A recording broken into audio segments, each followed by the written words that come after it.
नमस्कार, मैं हूँ नीतू कुमार और आप मुझे देख रहे हैं E24 के यूट्यूब चैनल पे और E24 के फेसबुक पेज पे। मैं बात करूँगी आज इरफान खान की। जी हाँ, इरफान खान हमारे बीच नहीं रहे।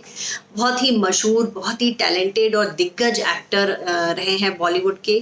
बहुत सारी फ़िल्में उनकी ऐसी रही है जिसने कह सकते हैं हिंदी सिनेमा के मान को बढ़ाया है। उन्होंने हॉलीवुड में भी कई फ़िल्में की और वहाँ भी एक मशहूर एक्टर के तौर पर पहचाने गए। और इरफान खान जो है उनकी हाल ही में फ़िल्म रिलीज़ हुई थी। 12 मार्च को उनकी फ़िल्म अंग्रेज़ी मीडियम आई और जैसे ही उनकी फ़िल्म रिलीज़ हुई, देश भर में लॉकडाउन हो गया, जिसके बाद से उनकी फ़िल्म को लोग जो हैं, उनके जो तमाम फैन्स हैं, सिनेमा घर में देखने नहीं जा सके और कहीं न कहीं लोग जो है मायूस हुए। बाद में उनकी फ़िल्म जो है ओटीटी प्लेटफ़ॉर्म पे आई और ज़बरदस्त हिट रही। लोगों ने अंग्रेज़ी मीडियम को देखा और उनकी एक्टिंग को बहुत सराहा। इरफान खान वो एक्टर थे जो बहुत ही स्ट्रगल करके बॉलीवुड तक आए और उनका एक सपना था कि वो फ़िल्मों में एक्टिंग करें और इस अपने सपने को उन्होंने पूरा किया और इसके लिए बहुत मेहनत की।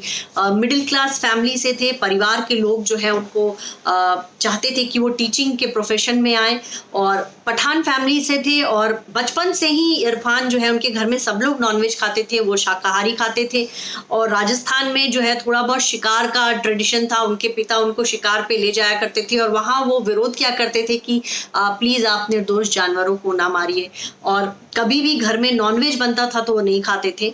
और इरफान जो है उनकी जो कह सकते हैं उनके जो व्यूज़ थे वो बाकी कह सकते हैं कि बिल्कुल हटकर थे और बिल्कुल कह सकते हैं कि कभी भी उन्होंने कुछ ऐसी बात नहीं करी जो उनको एक कह सकते हैं कि एक कट्टरपंथी कहा जाए। बिल्कुल नहीं कह सकते। उनके जो विचार थे बहुत आधुनिक थे, बहुत अलग तरह की बातें करते थे और हमेशा जो है उन्होंने हमेशा ऐसी बातें की जो आज के समाज के हित में है। तो इरफान के जो विचार थे वो तो अलग थे ही। इरफान की फ़िल्में भी बहुत अलग थी, उनकी निजी ज़िंदगी की कहानी भी कह सकते हैं बहुत अलग थी। उनके जो माता-पिता हैं चाहते थे कि वो टीचिंग के प्रोफ़ेशन में आएँ या फिर कुछ ऐसा काम करें जो आम तौर पर एक मिडिल क्लास के माता-पिता सोचते हैं उनके बेटे के लिए। कभी उन्होंने नहीं सोचा था कि उनका बेटा जो है एक्टर बने और इरफान इस बात को जानते थे कि उनके परिवार के लोग कभी भी इस बात को एक्सेप्ट नहीं करेंगे कि वो एक्टिंग का कोर्स करे और इसीलिए उन्होंने दिल्ली जब वो पढ़ने आए तो उन्होंने इस बात को छुपा कर रखा कि वो एनएसडी में एडमिशन ले रहे हैं। उन्होंने उनसे ये कहा कि मैं आगे की पढ़ाई के लिए दिल्ली जा रहा हूँ और उन्होंने ये बात और उसके बाद एनएसडी में एडमिशन भी ले लिया। घर वालों को नहीं पता था कि वो जो है एक्टिंग का कोर्स कर रहे हैं और बॉलीवुड में एक्टर बनने का सपना देख रहे हैं।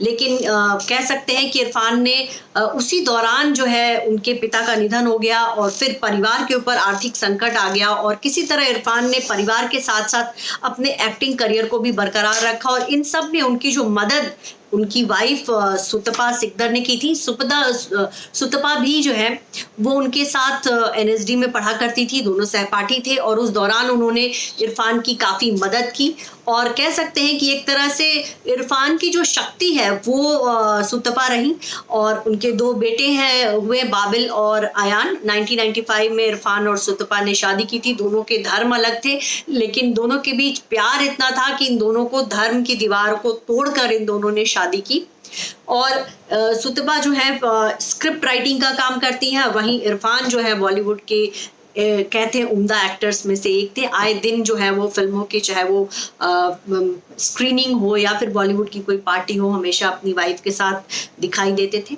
जब 2018 में जब इरफान को ये पता चला कि उनको कैंसर जैसी बीमारी है तो बहुत उनको झटका लग गया था। लेकिन उस दौरान जो है एक मजबूत खंभे की तरह उनकी वाइफ सुतपा उनके साथ खड़ी रहीं और उन्होंने उनको हिम्मत दी कि आप बिल्कुल ठीक हो जाएंगे। 2 साल तक उनका यूके में इलाज चला और ऑलमोस्ट कहा गया कि हाँ वो ठीक है। इसी वजह से उन्होंने अंग्रेजी मीडियम फ़िल्म साइन की और उसमें काम भी किया। हालांकि उस दौरान वो अपने हेल्थ का बहुत ख्याल रखते थे और जब तबीयत ठीक होती थी तभी वो फ़िल्म की शूटिंग करते थे। लेकिन बाद के दिनों में जो है वो मुंबई आ गए और उसके बाद उनका जो है इलाज मुंबई के कोकिलाबेन अस्पताल में चल रहा था। इलाज नहीं, एक तरह से कह सकते हैं रूटीन चेकअप के लिए वो जाया करते थे। पिछले दिनों जो है उनको उनके कोलोन में इन्फेक्शन हुआ जिसकी वजह से उनको अस्पताल में भर्ती कराया गया था और इसी दौरान उनकी हालत जो है बिगड़ती चली गई और फाइनली जो है उन्होंने दम तोड़ दिया।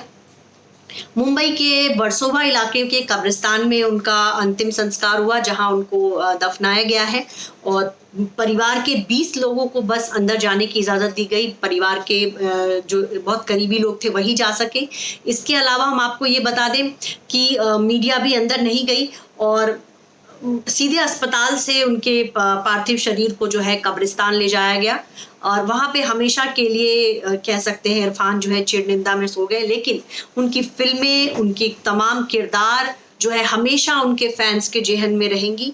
बॉलीवुड के लिए उनका जाना एक बहुत बड़ा सदमा है, एक बहुत बड़ा नुकसान है। अभी उन्होंने बहुत सी फिल्में करनी थी, बहुत से ऐसे किरदार पर्दे पे निभाने थे जो कह सकते हैं एक यादगार रोल थे और उन्होंने बहुत से ऐसी फिल्में की हैं जो हमेशा उनको एक अलग तरह की कैटेगरी में रखती है, एक अलग तरह के दिग्गज एक्टर में वो माने गए। चाहे उनकी फिल्म लंच बॉक्स देख लीजिए, चाहे उनकी फिल्म हिंदी मीडियम देख लीजिए, चाहे आप उनकी फिल्म पान सिंह तोमर देख लीजिए। हर फिल्म में इरफान जो है एक अलग तरह के किरदार को करते हुए दिखे और हर फिल्म में उन्होंने अपने दर्शकों को बहुत प्रभावित किया। उनका जाना जो है बॉलीवुड के लिए बहुत बड़ा नुकसान है और उनके तमाम फैंस जो हैं उनके लिए आज बहुत दुखी हैं।